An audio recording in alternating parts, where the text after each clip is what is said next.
रंजन नाम का एक शख्स होता है जो अपनी भतीजी ज्योति को सीबीएसई का एग्ज़ाम दिलाने के लिए कानपुर शहर ले जाता है, जो कि उसके एग्ज़ाम सेंटर उसके घर से तकरीबन 50 किलोमीटर की दूरी होता है।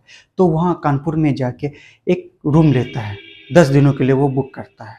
तो जब वो रिसेप्शन पे पहुँचता है तो उससे मैनेजर जो होता है सो आधार कार्ड और उस लड़की का एग्ज़ाम का एडमिट कार्ड माँगते हैं, तो दोनों दे देते हैं। उसके बाद वो एक रूम जब बुक हो जाता है तो वो अपने कमरे में जाते हैं और रात के तकरीबन 11 बजे के वक़्त जब होता है, तो उस कमरे से चीखने की आवाज़ें बहुत आती हैं। तो मैनेजर सोचता है आखिर इस लड़की का कल एग्ज़ाम है, ये चीख क्या रो क्यों रही है, चिल्ला क्यों रही है? मैनेजर ये सोचा, लेकिन बात ये होती है कि उसकी भतीजी जो होती है वो चीख चिल्ला नहीं रही होती है। उसका जो चाचा होता है रंजन, वो अपनी भतीजी के साथ शारीरिक संबंध बना रहा होता है, वो ज़बरदस्ती के साथ। और वो भी बहुत बेरहमी के साथ बनाता है, जिसके कारण उसकी चीखें निकल जाती हैं। और अब वो जब तक एग्ज़ाम चलता है, रोज़ाना वही करता है। रात के तकरीबन एग्ज़ाम दे के जब भी आती, उसके बाद वो कुछ पढ़ाई-वढ़ाई करती और रात के जब 11 बजते, तो वो अपनी भतीजी के साथ खूब बेरहमी से संबंध बनाता। अब भरपूर ज़ोरदार तरीके से संबंध बनाता, जिससे उसकी भतीजी की चीखें निकलती और मैनेजर हमेशा यही सोचता कि ये लड़की चिल्लाती क्यों है? कल एग्ज़ाम में इसलिए शायद घबरा गई है, डर गई इसलिए चिल्लाती है। और जब वो उसके सारे पेपर हो जाते हैं, एग्ज़ाम हो जाता है, तो उस लड़की के साथ कुछ ऐसी घटना घट जाती है, जिसकी कल्पना हम सभी में से या किसी ने भी नहीं की होगी। तो कहानी को आप लोग थोड़ा भी स्किप ना करें, नहीं तो कहानी के अंत से आप अवगत नहीं हो पाएँगे। इसी के लिए आप प्लीज़ इस कहानी को पूरा देखें, थोड़ा भी स्किप ना करें। चलिए, मैं प्रणय, नमस्कार, आप सभी का स्टोरी तक में स्वागत करता हूँ। चैनल पे नए हैं तो इसको सब्सक्राइब, लाइक और शेयर ज़रूर करें और अपने प्यारे-प्यारे कमेंट भर-भर के दें और जिस ज़िले से आप कमेंट कर रहे हैं उसका नाम ज़रूर लिखें। चलिए आज की कहानी में शुरुआत करता हूँ। आज की कहानी उत्तर प्रदेश के कानपुर शहर की है। वहाँ पे संजय कुमार नाम के शख्स होते हैं, उनकी पत्नी होती है और उनका एक सौतेला भाई होता है और एक उनकी एक बेटी होती है, जिसकी उम्र तकरीबन 16 साल की होती है। वो पढ़ने लिखने वाली होती है। संजय कुमार जो होते हैं, एक जो बिज़नेसमैन होते हैं, उनका हमेशा आन-जान लगा रहता है, बिज़नेस के सिलसिले में कहीं आना-जाना लगा रहता है। सुखी संपन्न परिवार से वो लोग बिलॉन्ग करते हैं। उनका जो भाई होता है, सौतेला भाई, वो भी पढ़ाई-लिखाई कर रहा होता है। वो जो है उनकी माँ गुज़र जाती है और उसके भाई का भी ज़िम्मेवारी उसी पे होता है, क्योंकि अब सौतेला भाई है तो क्या हुआ, लेकिन भाई की तरह वो बहुत मानते हैं, बहुत प्यार से अपने भाई को रखते हैं। इधर उनकी भतीजी जो होती है वो अपनी पढ़ाई करती रहती है। आइए, उनका जो भाई होता है, संजय कुमार का भाई रंजन, वो जो होता है अपनी भतीजी को, एक दिन क्या होता है कि उसकी भतीजी नहाने के लिए जाती है, तो उसी वक़्त रंजन जो गलती से उसके बाथरूम में घुस जाता है। तो तो जब वो देखता है तो उसके समय उसकी भतीजी जो होती है, वो नंगी अवस्था में नहाती हुई होती है। ये चीज़ देख के उसके मन में, रंजन जो होता है उसके मन में कामुक भावना जागृत हो जाती है और वो क्या करता है कि चुपके उस समय फ़ौरन चला जाता है। उसकी भतीजी वो नहीं देख पाती है, क्योंकि उसने उसे हल्के से देखा था अपनी भतीजी को नहाते हुए, अब भाग जाता है। फिर जब भी उसकी भतीजी जो नहाने के लिए बाथरूम में जाया करती है, तो वो चुपके से जाता और उसे निहारता रहता, उसको देखता रहता। उसके बाद जो है, एक दिन की बात है, वो बहुत ही उसको देख के गंदी-गंदी हरकतें किया करता। एक दिन वो करता है, रंजन जो होता है, उसका एक वीडियो बना लेता है नहाते हुए का और वो उसके साथ देख-देख के कुछ गंदी-गंदी हरकतें किया करता था। एक दिन की बात होती है, उसके मम्मी-पापा को कहीं जाना होता है, 2 दिनों के लिए घर से बाहर जाना होता है, अपने रिश्तेदार में शादी में जाना होता है, शादी।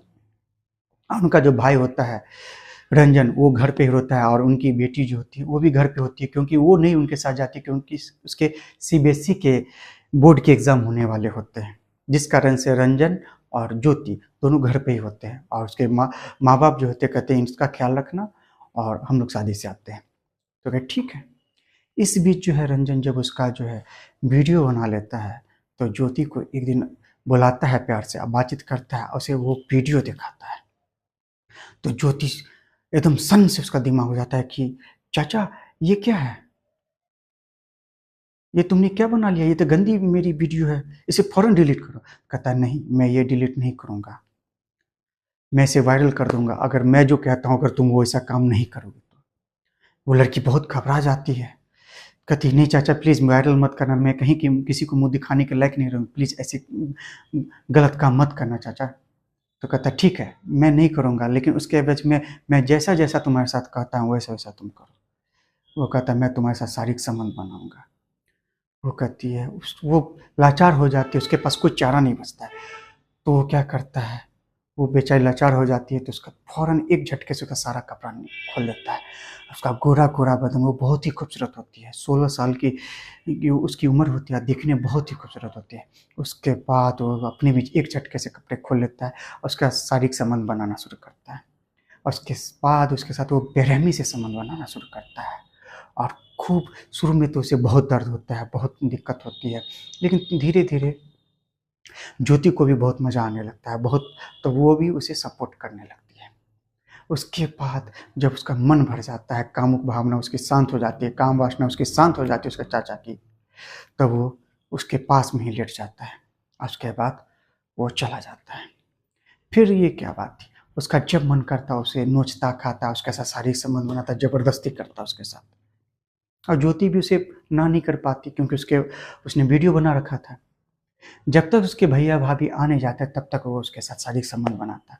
और उसके बाद जब भैया-भाभी आ जाते हैं तो ज्योति उसे कुछ कह नहीं पाते अपने माँ-बाप से, क्योंकि वो उसका वीडियो बना के रखा होता है।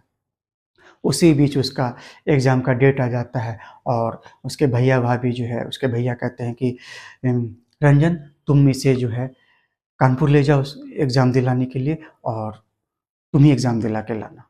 और उसके बाद जो है उसे थोड़ा कुछ घुमा-फिरा भी देना। तो वो तो रंजन तो बहुत खुश हो जाता है। लेकिन इधर जो है ज्योति बहुत घबराई हुई महसूस करती है, लेकिन क्या करती है वो कुछ कह नहीं पाती है। उसका रंजन उसे फिर कानपुर ले जाता है और एक होटल को बुक करता है 10 दिनों के लिए, जब तक एग्ज़ाम होता है। वो बुक करता है, उसके बाद जो है रिसेप्शन पे मैनेजर उससे आधार कार्ड, उसका एडमिट कार्ड माँगता है, वो सारा कुछ दिखा देते हैं।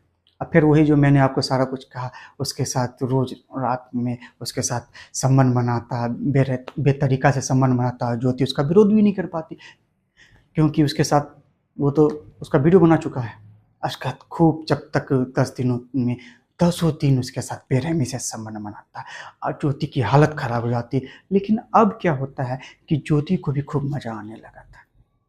कुछ दिनों तक तो ज्योति को भी दिक्कत होता, लेकिन अब ज्योति को भी मज़ा आने लगा था, वो भी उसे अब सपोर्ट करने लगी थी। तो अब ये सिलसिला चलता है, जब फिर एग्ज़ाम ख़त्म हो जाते हैं, फिर वो लोग घर पहुँचते हैं और घर पे रहते हैं। ये तकरीबन 4 से 5 महीना ये सिलसिला चलता रहता है। तो एक दिन ज्योति को उल्टियाँ होने लगती है, तो वो घबरा जाती है, तो उसके माता-पिता उसे फ़ौरन डॉक्टर के पास ले जाते हैं। तो डॉक्टर जब उसका टेस्ट करते हैं, तो उसमें पाया जाता है कि ज्योति प्रेग्नेंट है। अब ये बात जब उसके डॉक्टर्स जो उसके माता-पिता को बताते, तो उसके माता-पिता के पैरों के तले से ज़मीन खिसक जाती है कि आखिर ऐसा कैसे हो गया? वो अपनी बेटी के पास जाते हैं, बहुत डपाटते हैं, उसकी माँ मारती है उसे और पूछते हैं कि ये तुम प्रेग्नेंट कैसे हो गई? ये किसका ना बच्चा है? किसके साथ तुमने मुँह काला किया है?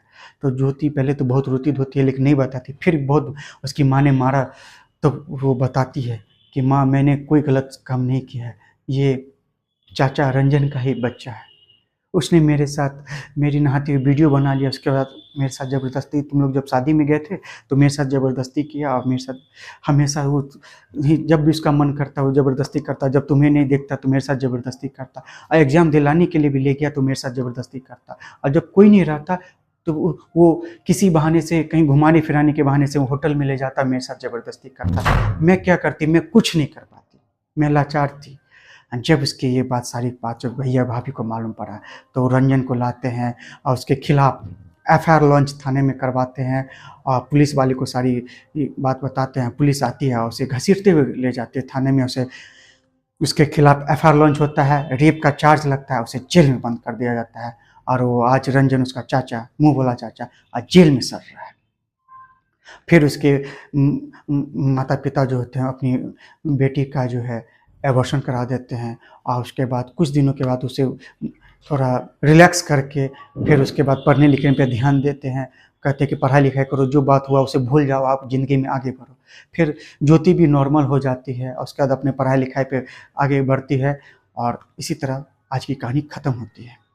तो आज की कहानी मेरा सुनाने का मकसद ये था, ना किसी को परेशान करना, ना दुखी करना, बस आपको संभल के रखना, आपको सतर्क करना कि आपका आजकल रिश्ता बहुत ही तार-तार करने वाले लोगों की कमी नहीं है। ना वो भाई-बहन का रिश्ता समझते हैं, माँ-बाप का रिश्ता ना समझते हैं, ना चाचा-भतीजी का संबंध समझते हैं, ना मामा-भगिनी का संबंध समझते हैं। बस वो अपनी हवस की आग बुझाना जानते हैं।